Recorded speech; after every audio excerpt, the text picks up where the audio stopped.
గూడూరు ప్రజలకు సేవ చేసే మాట తప్పని వ్యక్తి మురళన్న అని చెప్పేసి నన్ను ఎంపిక చేసుకొని మీ దగ్గర పంపించాడు.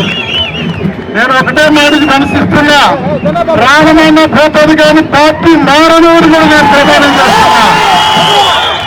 కొంతమంది జగనన్న దగ్గర ఆదరణ పొంది ఒక స్థాయికి వచ్చి ఇద్దరు పార్లమెంట్ సభ్యులు శాసనసభకు పోటీ చేస్తున్న తెలుగుదేశం పార్టీ అభ్యర్థి ఈరోజు ఎవరు ఏ పార్టీ ఎమ్మెల్యే అంటే వైఎస్ఆర్సీపీ పార్టీలో గెలిచానని ఎమ్మెల్యే చెప్పుకునే పరిస్థితి. ఆ వ్యక్తులు జగనన్న గురించి మాట్లాడుతూ ఉంటే ఎంత బాధేస్తుందో. ప్రజలారా బుద్ధి చెప్పండి. ఒకసారి చెప్పారు కానీ గుణం మారలేదు. ఎవరికైనా ఒక బ్రేక్ వస్తే జీవితంలో మార్పు వస్తుంది. రెచ్చిపోతున్నారు. జగన్మోహన్ రెడ్డి గారి గురించి ఎగుడుతెగుడుగా మాట్లాడుతున్నారు. ఒక ఆయన అయితే ఇక్కడ ఊపి మాట్లాడుతున్నాడు. క్షుణ్ణంగా తగిన బుద్ధి చెప్పండి. నేను ఒకటే మనం చేస్తున్నా, గూడూరు ప్రజలకు, గూడూరు వ్యాపారస్తులకు, గూడూరు కుటుంబీకులకు అందరికీ ఒకటే మనం చేస్తున్నా, ప్రశాంతమైన వాతావరణం ఉండబోతుంది. భవిష్యత్తులో దందాలు ఉండవు. ప్రశాంతమైన వాతావరణం ఉండబోతుంది. కలెక్షన్లు ఉండవు. ఏదో పెద్ద మనిషిలాగా మేకపోతు గంభీరం లాగా మాట్లాడుతూ ఉన్నారు. చాలా బాధేస్తుంది. ఎక్కడ పోయారయ్యా? అధికార పార్టీ ఉన్నప్పుడు ప్రతిపక్ష పాత్ర కూడా పోషించలేని నువ్వా నాతో పోటీ నేను మనవి చేస్తున్నా. దేంట్లో పోటీ పడగలుగుతావు? ఏ కార్యక్రమాలైనా పోటీ పడగలుగుతావా? మరి నేను బాధ్యతలు తీసుకుని 2 నెలలైంది. ఎన్నో ప్రోగ్రాంలు చేశాను. ఎక్కడ పోటీ పడతావు? నలుగురు వేసుకొని తిరిగేస్తే అయిపోతాయా? ఓట్లు పడతాయా? నాయకత్వాన్ని గుర్తించిపోవాలి. నేను నాయకత్వాన్ని గుర్తించి అడుగులేస్తాను. నేను ఏక నిరంజన కాదు. నాకు బలమైన శ్రేణులు ఉన్నారు. వాళ్ళతో కలిసే నేను అడుగులేస్తాను. నేను ఒకటే మనవి చేస్తున్నాను, మా పార్టీ కార్యకర్తలు ఎంత గట్టిగా ఉన్నారంటే పోలింగ్ బూత్ ఓపెన్ అయినప్పుడు తెలుస్తుంది వైఎస్ఆర్సీపీ పార్టీ అంటే ఏందో. ఓపెన్ అయినప్పుడు తెలుస్తుంది. అవాకులు మాట్లాడతారా? అవాకులు చవాకులు మాట్లాడతారు. ఎంత బాధేస్తుందో. జగనన్నకి ఒక పక్క అన్యాయంగా కొట్టారు రాయితో. ఏమాత్రం పొరపాటు జరుగుంటే, కడత దగ్గర ఉంటే మనం ఊహించగలమా? అంత ప్రమాదమైన జరిగితే మనిషి అనేవాడు సింపతిగా చెప్పాలి. అలాంటి సంస్కారం లేకుండా ఉలకరాయితో ఆయన కొట్టించుకున్నాడు. సిగ్గుమాలిన మాటలు మాట్లాడతారు. ఎంత తప్పుదం క్షమించవచ్చా? నేను ఒకటే చెప్తున్నాను, పార్టీని అడ్డంగా తీసుకొని వెళ్ళిపోయారు మీరు. ఆదరించిన పార్టీని, తల్లి లాంటి పార్టీని అడ్డంగా తీసుకొని పోయినారు. ఆ అడ్డంగా గీసింది కూడా మీ రాజకీయ జీవితమే. సమాధైపోతారు మీరు. నేను ఈ క్లాక్ టవర్ గురించి చెప్తున్నా. జూన్ 4వ తేదీ పోలింగ్ రోజున నేను చెప్పిన మాటలు సత్యం అని చెప్పి అందరూ అనుకోవాలా. నేను ఆశామాష అనుకుంటున్నావా? గూడూరు కార్యకర్తలు అంటే నేను ఒక ఎమ్మెల్యేగా గెలిపిస్తే ఎవరికి చెప్పకుండా నీ స్వయ ప్రయోజనాల కోసం నువ్వు ఇంత వేల మంది, లక్షలాది మంది ఓట్లేస్తే ఒక్కరికొక్క మాట చెప్పకుండా పార్టీ ఫిరాయించేస్తావా?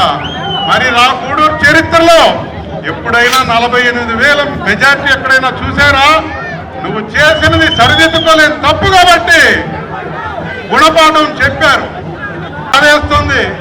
తెలుగుదేశం అధినేతకి ఇంతకంటే మంచి క్యాండిడేట్ దొరకరు. దందాలు చేసేవాళ్ళు, పార్టీని అన్యాయం చేసేవాళ్ళు, పదనిచ్చుకొని తిరిగే రౌడీలు చేసేవాళ్ళు తప్ప సంస్కారంగా పైపటను కూడా వేసుకునేవాళ్ళుగా నేను మనవి చేస్తున్నాను. జాగ్రత్తగా ఉంటా. నేను ఒక సంస్కారమైన రాజకీయం నేర్పిస్తాను. ఒక సంస్కారంగా ఎట్లా ముందుకు పోవాలో నేర్పిస్తాను. విలువలతో కూడిన రాజకీయాలు ఎలా చేయాలో నేర్పిస్తాను. నిజాయితీకి, నిబద్ధతకి జగనన్న అడుగులు అడిగేసే వ్యక్తిత్వం నాది. నిజంగా ఆయన ఎంత గొప్పగా ఎదిగిపోయాడు. ఎన్ని బీసీ ఎస్సీలకు ఎమ్మెల్సీ సీట్లు ఇచ్చారు. చంద్రబాబు గారు వేదిక మీద మాట్లాడతారు, ఒక్క సీటు ఇవ్వాలంటే ఎన్ని కోట్లు తీసుకుంటాడు. మరి సామాజికంగా ఎంతమందికి రాజ్యసభలో బీసీలకు, ఎస్సీలకు, మైనార్టీలకు ఇచ్చారు. రాజకీయ పదవుల కంటే ముఖ్యమేమంది గౌరవం. ఎమ్మెల్సీలకి ఎంతమందికి ఇచ్చారు. ఈరోజు మహిళల గురించి అలిగానట్టు మాట్లాడతారు. మా జగన్మోహన్ రెడ్డి గారు ఆసరా కార్యక్రమంతో మన మండలంలో, మన కాన్స్టిట్యున్సీలో ఎన్ని వేల మందికి అప్పగించారు అండగా ఉండి. అదే రకంగా చిన్న వ్యాపారంగా చేసుకునేదానికి తిరిగి కట్టని రుణం చేయూత ద్వారా ఎన్ని వేల మందికి ఇచ్చారు. 14 ఏళ్ళు ముఖ్యమంత్రిగా ఉన్నారే మీరు. ఒక్క పథకం నేను గురించి చంద్రబాబు అంటే ఈ పథకం అని చెప్పగలరా? ఈరోజు మా జగన్మోహన్ రెడ్డి గారు చెప్పితే సంక్షేమ ఫలాలు, అమ్మ ఒడి ప్రపంచంలోనే కీర్తి పొందుతుంది, ఆరోగ్యశ్రీ ప్రపంచంలోనే కీర్తి పొందుతుంది, నాడు నేడు కార్పొరేట్ హాస్పిటల్, కార్పొరేట్ స్కూల్స్ కి తలదన్న విధంగా ఈరోజు స్కూల్స్ ఉన్నాయి. ఇదిగో పోటీ పడేది మా జగన్మోహన్ రెడ్డి గారితో. సిగ్గుండాలి. అన్ని జగన్మోహన్ రెడ్డి పథకాలు కాపీ కొట్టేసి పోయినసారి 600 పథకాలు ఇచ్చావు, ఎన్ని చేశావు?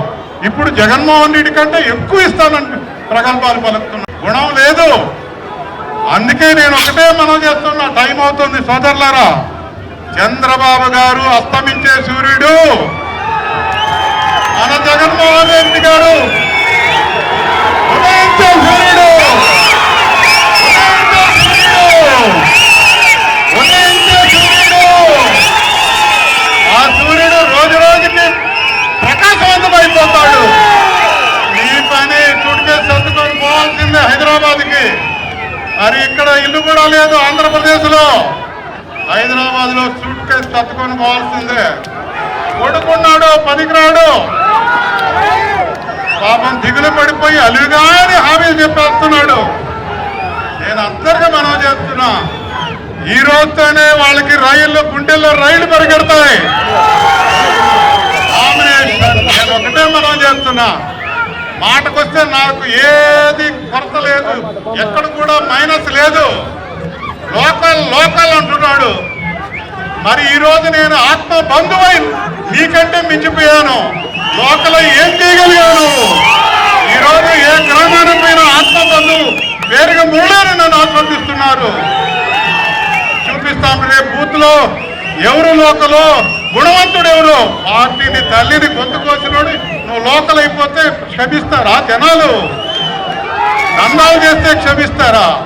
మీ జీవితంలో ఎప్పుడైనా గూడూరు టౌన్ లో మెజార్టీ వచ్చిందా? ఆ పార్టీలో ఉంటే మెజార్టీ వచ్చిందా? అవతల పార్టీకి పోతే మెజార్టీ వచ్చిందా?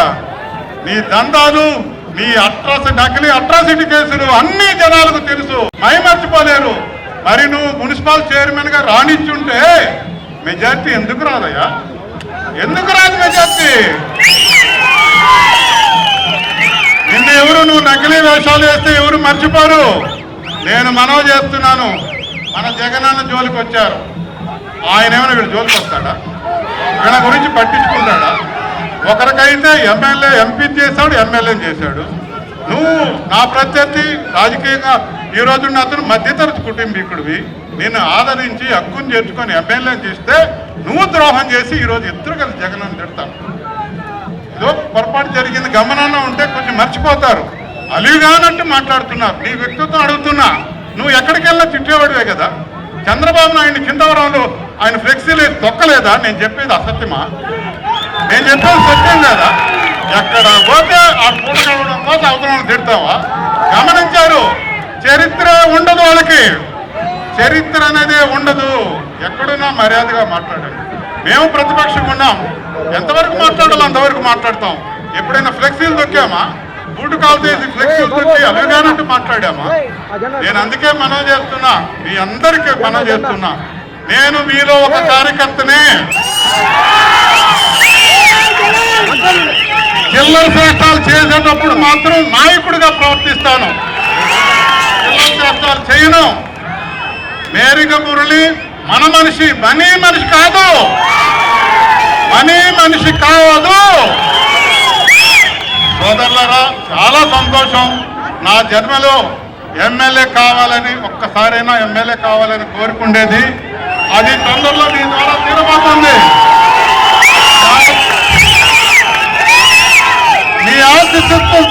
మెజారిటీ డిక్లేర్ అయిపోయింది. నేను ఒకటే చెప్తున్నాను విలేకరులందరికీ, నేను డబుల్ డిజిట్ తో గెలవబోతున్నాను. ఆత్మవిశ్వాసం, అతి విశ్వాసం కాదు, ఆత్మవిశ్వాసం. గూడూరు నియోజకవర్గంలో 68,000 ఇళ్ళు ప్రతి కడప నేను తొక్కాను. నాకు తెలుసు గూడూరు పల్స్ ఎట్లాంటిదో, జగన్ అంటే ఎంత అభిమానమో. ఒక ముసలావిడ నన్ను తీసుకెళ్లి బీరువా తీసింది, చేయబెట్టుకొని లేకపోతే ఎందుకు లాక్కెళ్తుందని అనుకున్నాను. బీరువా తీసింది, బీరువాలో రాజశేఖర రెడ్డి గారు ఉన్నారు. అది గూడూరు నియోజకవర్గం తింది పార్టీకి. కాబట్టి నేను ఒకటే మనవి చేస్తున్నాను, మీరు అందరూ ఆలోచించండి. గుణవంతుడు కాబట్టే జగనన్న రాజశేఖర రెడ్డి గారు ఉంటే వర్షాలు వస్తాయి, ప్రకృతి సహకరిస్తుంది. వర్షాలు వస్తే కాస్త తాగేదానికి నీళ్లు, పండించుకునే దానికి పంట ఉంటుంది. అదే చంద్రబాబు నాయుడు వస్తే వక్రబుద్ధి, కరువు తాండవిస్తుంది. మనకు వర్షాలు సకాలంలో పడవాలి. మన గుణవంతుడు, పేదలను హక్కులు చేసుకునే గుణవంతుడు, మనసున్న మగమహారాజు. కాబట్టి మీరందరూ భగవంతుని 13వ తేదీ భగవంతుని ప్రార్థించండి. శుద్ధ శక్తులు జగనాన్ని అంతం చేయాలని చూస్తున్నాయి. మీరు తప్పకుండా ఆ పోలింగ్ రోజున భగవంతుని ప్రార్థించి 2 ఓట్లు ఇస్తారు. ఒకటి పార్లమెంట్కి, రెండోది గూడూరుకి అసెంబ్లీకి. మన గురుమూర్తి మంచి పిల్లవాడు, పేదలంటే అభిమానం ఉండేవాడు. ఎన్నో గ్రాంట్లు అన్ని 20 ఉండాయి సెంటర్లో తెలుసుకొని వచ్చిన పిల్లవాడు. కాబట్టి అతనికి ఒక ఓటు వేయండి. మీ సేవకుడిని నేను, నాకు ఒక ఓటు వేయండి. జగనన్న కానుక ఇద్దాం గూడూరు. నమస్కారం. మరి ముహూర్త బలం, నేను రామనేశ్వర వాళ్ళ ముహూర్తం సమీపిస్తుంది, అందరూ ఆశీర్వదించవలసిందిగా కోరుకుంటున్నాను. నమస్కారం.